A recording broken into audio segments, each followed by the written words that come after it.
اور اس وقت کی جو دیگر عالمی طاقتیں تھی وہ کھڑی تھی. تو اس جنگ میں ان کو فتح حاصل ہو گئی اسرائیل کو, اور عربوں کو شکست ہوئی, اور اس کے نتیجے میں تقریباً 5 کروڑ جو اس وقت کی وہاں مقامی فلسطینی تھے وہ ان کو بے دخل کیا گیا, ان کو نکال دیا گیا, اور اس زمین کو بلڈوز کر کے یہاں پر جو ہے اسرائیلی آباد کر دیے گئے. پھر اس میں وہاں پر ایک اقوام عالم کا, اقوام متحدہ کا بھی ایک فیصلہ ہوا, اور اس وقت کی جو ایک عالمی طاقت ہے برٹش برطانیہ, انہوں نے یہ فیصلہ کیا کہ یہاں پر ہم 2 ممالک جو ہے آباد کرنے کی کوشش کرتے ہیں, بلکہ اناؤنس کیا, اور 44% حصہ انہوں نے اسرائیل کو دے دیا, اور 48% حصہ جو ہے یہ انہوں نے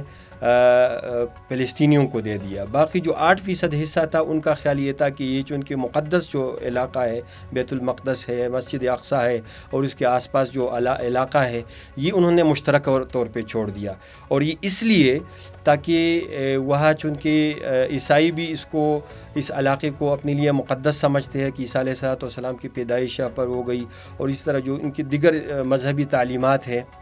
اس کی بنیاد پر وہ اس کو اپنے لیے مقدس سمجھتے ہیں. اس طرح یہودی جو ہے ان کا دیواری گنیاں اور یا جو وہاں پر دیگر ان کے اس حوالے سے نظریات ہے کہ یہاں وہ تخت ایک یہاں پر سجائی جائے گی, اور اس پر داؤد علیہ السلام وہ آئیں گے, اور اس کے علاوہ دیگر جو مذہبی نظریات ہیں ان کا. اسی طرح مسلمانوں کی بھی اس حوالے سے ایک نظریات ہے اسلامی اور دینی کہ نبی علیہ السلام نے یہاں پر بیت المقدس میں جماعت کرائی تھی انبیاء کو, اور یہاں سے ہجرت کا معراج کا جو ہے سفر ہوا تھا. تو یہ سارے, اور اسی طرح آخر میں عیسیٰ علیہ السلام یہاں پر آئیں گے, یہاں پر اتریں گے, اور یہاں پر ایک بڑی جنگ ہوگی. تو یہ ساری جو ہے مذاہب جو ہے خواہ وہ عیسائیت ہو, یہودیت ہو یا اسلام ہو, ان کے نظریات ہیں اس حوالے سے. تو وہ جگہ جو ہے ایک لحاظ سے مشترکہ چھوڑ دیا گیا. اور یعنی یہ آپ دیکھ لیں کہ 1917 تک وہاں پر کوئی وجود اسرائیلی ریاست کی وہاں پر وہ جو ہے وہ نہیں تھا. لیکن اس کے بعد یہ 31 سال میں 1948 تک 31 سال میں تقریباً 7% لوگوں کو مختلف جگہوں سے اٹھا کے یہاں پر لا کے آباد کر دیا. بعض لوگوں کا خیال یہ ہے کہ فلسطینیوں نے یہ جگہ فروخت کر دی ہے. یہ بات بالکل غلط ہے, اور اگر ٹھیک بھی ہے تو 7% تک لوگ وہاں پر آباد ہو گئے تھے. لیکن وہاں پر ایک بڑی جنگ کے بعد یہاں پر انہوں نے اپنے ایک آزاد ریاست کا اعلان کیا جو بالکل ناجائز تھا, اور دنیا کے جو بھی اسلامی ممالک تھی اس نے اس کو قبول نہیں کیا تھا. پھر یہ سلسلہ جنگ کا مسلسل جاری رہا, یعنی فلسطینیوں کے ہاں اور اسرائیل کے ہاں, یہاں تک کہ 1967 میں ایک بڑی جنگ ہو گئی. اور اس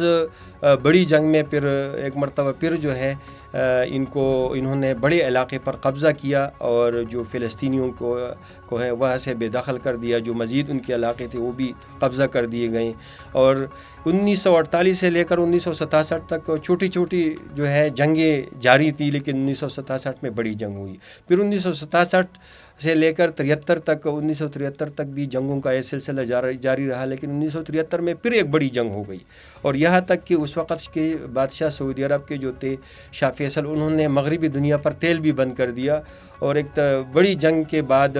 وہ سلسلہ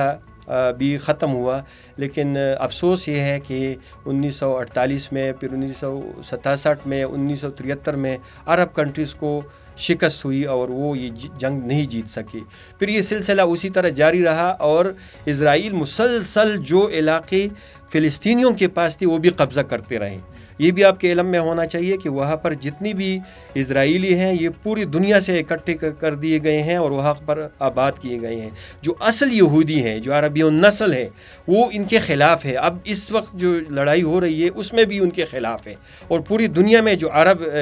یہودی ہیں, وہ اصل یہودی جس کو کہا جاتا ہے, جو کہ بہت کم ہے تعداد میں, وہ ان کے بہت سخت خلاف ہے. ان کو وہ ملحد اسرائیلی کہتے ہیں. ان کو جو ہے لادینی اسرائیلی کہا جاتا ہے. اس کو جو ہے وہ اس کے وجود کو وہ بھی تسلیم نہیں کرتے ہیں. پھر 1987 میں حماس کی تنظیم وجود میں آ گئی. 1987 میں اس لیے کہ جب ظاہر ہے عرب کنٹریز بھی بیک فٹ پر بھی چلے گئیں اور اسی طرح جنگوں کا سلسلہ تو اندرونی طور پر چل رہا تھا، جاری تھا، تو ظاہر ہے اس مزاحمت کو ایک منظم شکل کے طور پہ انہوں نے حماس کی جو تنظیم کی وجود وہ جو ہے یہ تنظیم وجود میں آ گئی، اور یہ سلسلہ پھر تقریباً 90 کے عشرے میں یہ جنگوں کے سلسلے میں جاری رہا۔ ظاہر ہے ان کے پاس نہ اسلحہ تھا، نہ جہاز، نہ ٹینک، نہ کوئی اور اس طرح کے ٹیکنالوجی، لیکن جو آپس میں جھڑپیں، لڑائیاں، وہ سلسلے چلتے رہتے تھے۔ پھر 2005 میں یا غالباً 2005 کے راؤنڈ اباؤٹ اس میں انتخابات ہو گئی، اس میں حماس کو جیت ہوئی، لیکن عالمی طاقتوں نے ان کو حکومت نہیں دی اور ان کو تسلیم نہیں کیا، ان کو کہا کہ جی ایک دہشت گرد تنظیم ہے، ان پر دہشت کا ٹپا لگایا، تو انہوں نے اپنی جو ہے مزاحمت مزید اس میں آگے بڑھائی، اور 2008 میں پھر ایک بڑی جنگ ہو گئی جس میں پہلی دفعہ حماس نے جو ہے میزائل کا استعمال کیا، اور اس میں بھی اسرائیل کو کافی جو ہے نقصان ہوا، اور پھر یہ سلسلہ پھر رک گیا، عالمی طاقتیں درمیان میں آ گئی۔ جب بھی کوئی نقصان ہوتا ہے اسرائیل کو تو عالمی طاقتیں درمیان میں آ جاتی ہے، اور جب کوئی نقصان نہیں ہوتا ہے ان کو اور مسلمانوں کو اور اسرائیل اور حماس کو نقصان ہوتا ہے تو اس صورت میں پھر عالمی طاقتیں ان کے بیک پر کھڑے ہو کر ان کا جو ہے مسلمانوں کا تماشا کرتی ہے۔ اچھا، تو اس میں یہ ہے کہ یہ جو ابھی حال ہی میں انہوں نے حملہ کیا ہے، تو بعض لوگوں کا خیال یہ ہے کہ یہ اچانک حملہ ہے اور یہ نہیں ہونا چاہیے تھا، ان کی تیاری نہیں تھی، تو ایسا نہیں تھا کہ ان کے آپس میں مسائل نہیں چل رہے تھے۔ یہاں پر انہوں نے باقاعدہ باڑ لگائی اسرائیل نے، اور دوسری طرف سے جو ہے مصر نے باڑ لگائی ہے، اور ان کا ایک محاصرہ کر رکھا ہے۔ یہ جہاں پر بھی نکلتے ہیں، جاتے ہیں، آتے جاتے ہیں، تو اسرائیل کے جو مقبوضہ علاقے ہیں تو وہاں سے ہو کر جاتے ہیں اور بڑی حد تک ان کو تنگ کرتے ہیں، اور ان کا جینا انہوں نے حرام کر دیا ہے۔ بیت المقدس میں بھی ان پر کبھی ان کو نماز کی اجازت دیتے ہیں، کبھی نہیں دیتے ہیں، جب دیتے ہیں اچانک حملے اس پر کرتے ہیں، ان کو ذلیل کرتے ہیں، ان کو خوار کرتے ہیں۔ تو یہ سلسلہ جو ہے چل رہا تھا، اور ظاہر ہے حماس کی بھی تیاری تھی۔ اب یہاں پر جو اسرائیل کا یا جو یہ پورا خطہ ہے جس کو اسرائیل فلسطین کہا جاتا ہے، تو اب یہ ایک لحاظ سے 3 حصوں میں تقسیم ہے۔ جو بڑا حصہ ہے جو میں نے کہا تھا 44-48% سے، اب وہ نہیں ہے۔ اب جو ہے وہ بڑا حصہ اسرائیل کے پاس ہے۔ ایک پٹی غزہ کے ایک پٹی جو بالکل یہ ایک سائڈ پہ ہیں، یہ اس کے تقریباً 22-23 لاکھ آبادی ہے، یہ مسلمانوں کے پاس ہے، جہاں پر حماس کے اکثریت ہے اور حماس کا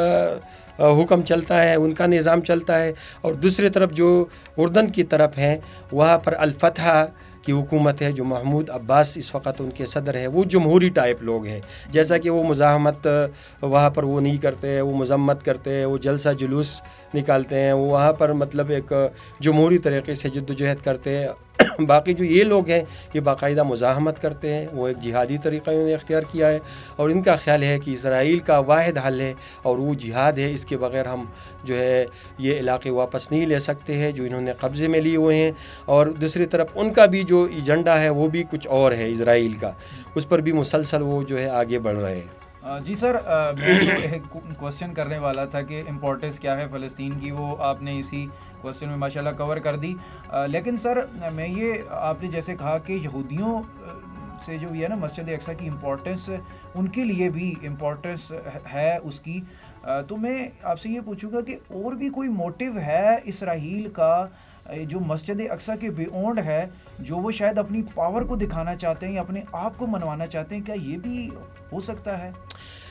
دیکھیے، اصل میں اسرائیل جو ہے پوری دنیا سے جو جمع کیے گئے ہیں اور وہاں پر آباد کیے گئے ہیں، تو ایک تو ان کی اپنی بھی مقاصد ہے۔ ظاہر ہے ان کے پاس پیسہ تھا، پہلی جنگ عظیم میں، دوسری جنگ عظیم میں انہوں نے وہ پیسہ استعمال کیا، اور جو عالمی طاقتیں ہیں ان کو اپنا پیسہ دیا، اور ان کے ساتھ کمٹمنٹ ہوئی کہ ہمیں آپ ایک اسٹیٹ دیں گے، ایک علاقہ دیں گے، اور اس کے مطابق انہوں نے کر دیا۔ ان کو جو ہے انہوں نے پیسہ استعمال کیا اور اس کے بدلے میں انہوں نے جو ہے ان کو یہ علاقہ دے دیا۔ اب ظاہر ہے کہ یہاں پر ان کی تعداد ہے کم، اور ان کی خواہش اور خواب جو ہے وہ ایک بڑی خواہش کے ساتھ یہاں جی رہے ہیں۔ ان کا خیال یہ ہے کہ ہم یہ پورے علاقے کو اپنے قبضے میں لیں گے. ظاہر ہے پیسہ ان کے پاس ہے, ٹیکنالوجی ان کے پاس ہے اور ذہانت ان کے پاس ہے, اور ان کا خیال یہ ہے کہ ہمیں یہاں پر ایک گریٹر اسرائیل کا جو خواب دیکھ رہے ہیں, اور وہ یہاں ایک طرف جو ہے سعودی عرب ممالک کو بھی اپنے کنٹرول میں لینا چاہتے ہیں, جو آس پاس ممالک ہیں اس کو بھی قبضے میں لینا چاہتے ہیں. فی الحال تو ان کا ایجنڈا یہ ہے کہ فلسطین کو اپنے کنٹرول میں لی, پوری فلسطین کو. یعنی اس وقت جو حماس مزاحمت کر رہے ہیں ان کے لیے بڑی رکاوٹ حماس ہے. اگر حماس راستے سے ہٹ جائیں تو اس کا مطلب یہ ہے کہ غزہ پر بھی ان کا قبضہ ہو جائے گا. الفتح تو پہلے سے ایسے ہیں کہ وہ مطلب ٹھیک ہے کہ ان کی ایک الگ حکومت ہے, لیکن وہ اسرائیل کا اس طرح مخالف نہیں ہے, وہ جمہوری طریقے سے وہاں پر جد و جہد کر رہے ہیں. باقی آگے جا کر ان کے جو آس پاس ممالک ہیں, مثلاً اردن ہے, لبنان ہے, یا سیریا ہے, جو جورڈن ہے, شام ہے, یا جو دیگر ممالک ہیں, ان کا خیال یہ ہے کہ ہم, اور اسی طرح پھر آگے ایران ہے, تو ان کا ٹارگٹ یہ ہے کہ ہم ان پر قبضہ کریں گے, اس لیے کہ ان کے آنکھوں میں یہ ممالک کھٹکتے ہیں اور یہ چاہتے ہیں کہ یہاں پوری دنیا سے لوگوں کو لا کر آباد کرے. اور آباد کرنے, ظاہر ہے ان کے پاس افراد کی کمی ہے, وسائل کی کمی ان کے پاس نہیں ہے, اس لیے پوری دنیا میں جہاں بھی یہودی ہیں اور وہ یہاں آ کے جب کلیم کرتا ہے کہ میں یہودی ہوں, تو ان کو بلا کسی شرط اور بلا کسی قید جو ہے ان کو پاسپورٹ جاری کرتے ہیں. تو یہاں پر وہ یہودیوں کو آباد کر کے افرادی قوت کو بڑھا کے آس پاس ممالک جو ہے ان کو قبضے میں لینا چاہتے ہیں, اور آگے جا کے پھر وہ عرب کنٹریز کو بھی اپنے قبضے میں لینے کی کوشش کرتے ہیں. دو طریقوں سے, یا تو یہ ہے کہ مکمل طور پر اپنے قبضے میں لے لیں, یا یہ ہے کہ یہ ان کو یہ اطمینان دلائیں گے کہ بھئی ہم تو ویسے بھی آپ کے پڑوسی ہیں, اور یہاں پر بھی بہت سارے عرب ہیں, آپ بھی عرب ہیں, تو کنٹرول ہمارے پاس ہوگا, نیچے مینجمنٹ میں آپ ہوں گے, اور یہ ہے کہ ہم یہ عرب کنٹریز اور آس پاس کی جو شیعہ مسلک مکتب فکر کے جو ممالک ہیں ان کو, ان سب کو ایک کر کے جو ہے یہ ایک گریٹر اسرائیل بنانے کا ایک ارادہ رکھتے ہیں. جی سر, یہاں پر مجھے ایک ہٹلر کی بات یاد آ گئی. ہٹلر نے یہودیوں کے ساتھ جو کیا تھا وہ تو سب کے سامنے ہے, اور پھر اس نے ایک ٹرم یوز کی تھی, ایک سنٹینس کہا تھا, وہ بھی بہت زیادہ خوبصورت تھا آج کے دور کے لحاظ سے. اس نے کہا تھا کہ میں سارے یہودیوں کو میں مار سکتا ہوں, لیکن میں تھوڑے اس لیے چھوڑ رہا ہوں کہ دنیا دیکھے کہ میں نے یہودیوں کو کیوں مارا تھا. اور وہ جو ہے یہ بہت اچھی بات تھی اس کی, اور آج ہم دیکھ رہے ہیں. اور سر یہ ہے کہ اس میں آپ سے ایک اور کوسچن بہت امپورٹنٹ پوچھنا چاہوں گا, وہ یہ کہ سر صرف ایران اور لبنان میں نے دیکھا ہے وہ آواز اٹھا رہے ہیں, اور رپورٹس کے مطابق میں نے دیکھا کہ ایران نے امداد بھی بھیجی ہیں فلسطین کو. اور کیا سر صرف ایران اور لبنان کا ہی قبلہ اول مسجد اقصیٰ ہے اور کسی کا نہیں ہے؟ کہ میں نے شہباز شریف صاحب کو دیکھ رہا ہوں, وہ تو بس ان کا ایک مذمت کا ٹویٹ آ جاتا ہے اور بات ختم. انوار الحق کاکڑ صاحب تو وہ بس وہ کھلونا ہی ہے ایک, میری نظر سے تو وہ ان کا یہی ہے کہ وہ بس وہ باہر بھی جاتے ہیں تو جہاں پر بات کرنے کی ضرورت ہوتی ہے وہاں پہ سیلفی لے کے واپس آ جاتے ہیں. تو یہ ایک الگ سینیریو ہے. آپ یہ بتائیے گا کہ, اور عمران خان صاحب کا میں کہوں کہ صرف لائیو نہیں جا سکتے جیل سے, باقی تمام سہولیات ان کو بھی موجود ہے, وہ اپنا پروگرام جو اپنی نیوز ہے وہ دے سکتے ہیں, اپنا موٹیو اسرائیل پر اپنی جو تھنکنگ ہے وہ بھی دے سکتے ہیں, بٹ ان کی طرف سے بھی کوئی بیان ابھی تک میں نے نہیں سنا ہے کہ سامنے آیا ہو اس طرح کا. تو سر بتائیے گا, جو میں پھر سے اس سینٹینس کو ریپیٹ کرتا ہوں, کہ کیا صرف ایران اور لبنان کا ہی قبلہ اول مسجد اقصیٰ ہے, باقی مسلمان اس پر کچھ نہیں کر رہے ہیں؟ تو اس پہ ذرا روشنی ڈالیے گا. یہ بہت اچھا سوال آپ نے کیا. اصل میں یہ ہوا کہ اسرائیل جو ہے مسلسل ایک پلاننگ کے تحت یہ کام کر رہے ہیں. تو جب 1948 میں عرب کنٹریز کو شکست ہوئی, اور ظاہر ہے کہ ان کا خیال یہ تھا کہ عرب کنٹریز جو ہے یہ ان کے ساتھ یہ سلسلہ جاری رہے گا, تو اس کے لیے ایک تو ان کی جنگ کی پالیسی بھی اپنی جگہ قائم رہی, لیکن اس کے ساتھ ساتھ انہوں نے ایک اور کام کیا, اور وہ شیعہ سنی کو آپس میں تقسیم کیا. وہ میکاولی کی جو ایک مشہور بات ہے نا کہ تقسیم کرو اور حکومت کرو, تو انہوں نے ایسا کیا کہ وہاں پر دو قسم کمیونٹی آباد تھی, ایک شیعہ مکتب فکر کی اور ایک جو ہے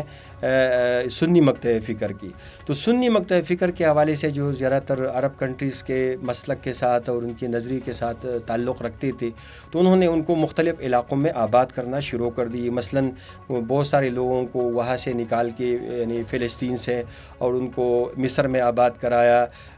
کچھ کو عرب کنٹریز میں آباد کرایا, کچھ کو امریکہ میں آباد کرایا, اور ایک بڑی تعداد کو وہاں پر کرایا یورپ میں. اور ایک یعنی اس وقت آپ سمجھ لیں کہ جو سنی اکثریت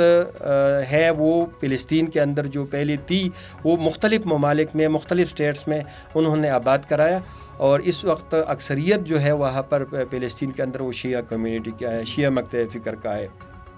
تو ایک لحاظ سے جو اس وقت ایران اور لبنان یہ جو آواز اٹھا رہے ہیں تو اس کی بنیادی وجہ یہ ہے کہ ایک تو یہ اسلامی ممالک ہے، دوسرا ان کے ساتھ ایک مسلکی تعلق بھی ہے جو کہ شیعہ مکتب فکر ہونے کے ناطے ہیں، جبکہ عرب جو دیگر کنٹریز ہیں اس میں بھی شیعہ ہیں لیکن مکتب فکر کے لوگ ہیں، شیعہ مکتب فکر کے، لیکن چونکہ وہ زیادہ تر اکثریت جو حکمران ہیں وہ سنی مکتب فکر کے ہیں، تو وہ ایک لحاظ سے مذمت تو کرتے ہیں، آواز تو اٹھاتے ہیں، احتجاج تو کرتے ہیں، لیکن لبنان اور ایران جیسے جو ہے سٹینڈ نہیں لیتے ہیں۔ تو اس کی وجہ اصل میں یہ ہے، اور ویسی اس بات کی مذمت ہونی چاہیے۔ یہ شیعہ سنی کے جو تقسیم ہے یہ اصل میں یہ ہماری دشمن کی تقسیم ہے، اور اس کی بیس پر اگر ہم یہ چیزوں کو دیکھنا شروع کریں گے اور اس کی بنیاد پر ہم پالیسی بنانا شروع کریں گے تو پھر یہ ہوگا کہ کبھی ہم سے شیعوں کو ماریں گے وہ، اور جب وہ ختم کر دیں گے خدا نخواستہ تو پھر دوسری طرف جو ہے سنیوں کو ماریں گے، اور اسی طرح مسلمان ختم ہوتا جائے گا اور اس دنیا پر جو ہے کفر کا غلبہ ہوگا۔ تو یہ اس حوالے سے آپ نے بنیادی بات کی، اور اس کی اصل وجہ یہی ہے کہ اس وقت فلسطین میں شیعہ مکتب فکر کی اکثریت ہے، تو اس لیے جو شیعہ کنٹریز ہیں، شیعہ مسلک سے تعلق رکھنے والے ممالک ہیں، وہ اس حوالے سے سخت سٹینڈ لیے ہوئے ہیں، اور جو دیگر ممالک ہیں وہ ذرا اس حوالے سے جو ہے ایک نیوٹرل اپنے آپ کو پیش کرتے ہیں۔ اور آپ نے جہاں تک بات کی ہے پاکستان کی، تو دیکھیے پاکستان کا اصل میں بڑا مسئلہ یہ ہے کہ طاقت کے لحاظ سے دیکھ لی تو مسلم کنٹریز میں پہلے نمبر پر ہے، مصر دوسرے نمبر پر ہے، لیکن پاکستان اس وقت غربت کے سائے میں زندگی گزار رہا ہے، اور یہاں پر جہاں پر پاکستانی حکمران جاتے ہیں ان کے ہاتھ میں کچکول ہوتا ہے، ظاہر ہے IMF کے ساتھ معاہدے، دیگر چیزیں۔ تو اگر پاکستان کرنا چاہے بھی کچھ تو اس وقت میرا خیال ہے کہ وہ سفارتی ایک اخلاقی اور ایک بنیادی انسانی جو سپورٹ کے علاوہ پاکستان عملاً کچھ نہیں کر سکتا ہے۔ اگر کچھ کریں گے تو ظاہر ہے پاکستان کی معیشت اس وقت جو ہے وینٹیلیٹر پر ہے، تو پاکستان کی اپنی حالات بہت زیادہ خراب ہو جائیں گی۔ بالکل سر، اور یہ ہے کہ واقعی سر نے جو ریزن بیان کی کہ ایران آواز اٹھا رہا ہے وہ بھی ہو سکتی اور ہے بھی، اور یہ ہے کہ ایران نے تو جو ہی الٹیمیٹم جاری کیا تھا اسرائیل نے فلسطین کے لیے کہ اب فضائی حملے کے بعد زمینی حملہ ہونے جا رہا ہے، تو ایران نے بھی کہا تھا کہ اس بار آپ ذرا امداد بھیج کے دیکھیں۔ امریکہ نے بھی کہا تھا کہ ہم ایک اور بحری بیڑا جو ہے وہ امداد کا اسلحے سے لیس ہم بھیج رہے ہیں، اور ایران نے بھی پراپر آواز اٹھا کر وہ کہہ دیا تھا کہ اس بار اگر تم امداد بھیجو گے تو اس بار تمہیں ایران کا سامنا کرنا پڑے گا، اور یہ ہے کہ یہ بہت اچھی سر نے جو ہے وہ ریزنز دے دی۔ اور اس کا اب سر میں ٹائم چونکہ بہت زیادہ ہو چکا ہے اور میں سلوشن کی طرف آنا چاہوں گا اور اینڈ کی طرف آنا چاہوں گا سلوشن کے ساتھ، کہ آپ کی نظر میں اس جنگ کا سلوشن کیا ہو سکتا ہے، کیسے ختم ہو سکتی ہے یہ جنگ؟ دیکھیے اس وقت تو اسرائیل کی پشت پر جو امریکہ بھی کڑا ہے، عالمی طاقتیں بھی اور یورپی یونین بھی کڑی ہیں ان کے ساتھ، اور ظاہر ہے ان کو سپورٹ بھی وہ ساری جو ممالک ہیں وہ کر رہے ہیں، ان کے ساتھ اخلاقی سپورٹ بھی، سفارتی سپورٹ بھی، عملی سپورٹ بھی، اور امریکہ نے تو یہاں تک کہ وہ جنگی بیڑے بھی 2 بھیج دیے ہیں، اور ان کی جو سب سے خطرناک جنگی جہاز ہے F-35 وہ بھی ان کو بھیج دیے ہیں۔ اب اسرائیل کے فلسطین کے اندر جو غزہ ایک چھوٹی سی پٹی ہے، 23 لاکھ جو ہے مسلمان ہیں بے سر و سامان، اور اس وقت ایک بڑے یعنی اسرائیل کی ایک بہت بڑی فوجی طاقت ہے، تو یعنی مطلب اس میں کوئی ضرورت نہیں تھی، لیکن وہ اصل میں امریکہ اور عالمی طاقتیں جو دیگر ہیں وہ اس لحاظ سے عالمی دنیا کو اور اسلامی ممالک کو یہ سمجھانے اور دکھانے اور بتانے کی کوشش کرتے ہیں کہ اگر آپ میں سے کسی نے کوشش کی تو ہم ان کے ساتھ ہیں اور پھر آپ کا بھی خیر نہیں ہے۔ اور اب آپ دیکھ رہے ہیں کہ OIC کے جو میٹنگ ہو گئی ہے اس میں بھی کوئی خاص بات سامنے نہیں آئی ہے، وہی مذمت ہے، وہی جو ہے ایک احتجاجی بیان اور ایک مطالبہ ہے، اس کے علاوہ کوئی عملی جو ہے پالیسی سامنے نہیں آئی ہے۔ تو میرا خیال ہے کہ حل تو یہی ہے کہ جیسے وہ ایک متحد ہو گئے ہیں اور وہ اسرائیل کی پشت پر کھڑے ہیں، تو اسی طرح مسلمانوں کو بھی متحد ہونا چاہیے، اور مذمتی بیانات اور اسی طرح جو چیزوں سے آگے بڑھ کر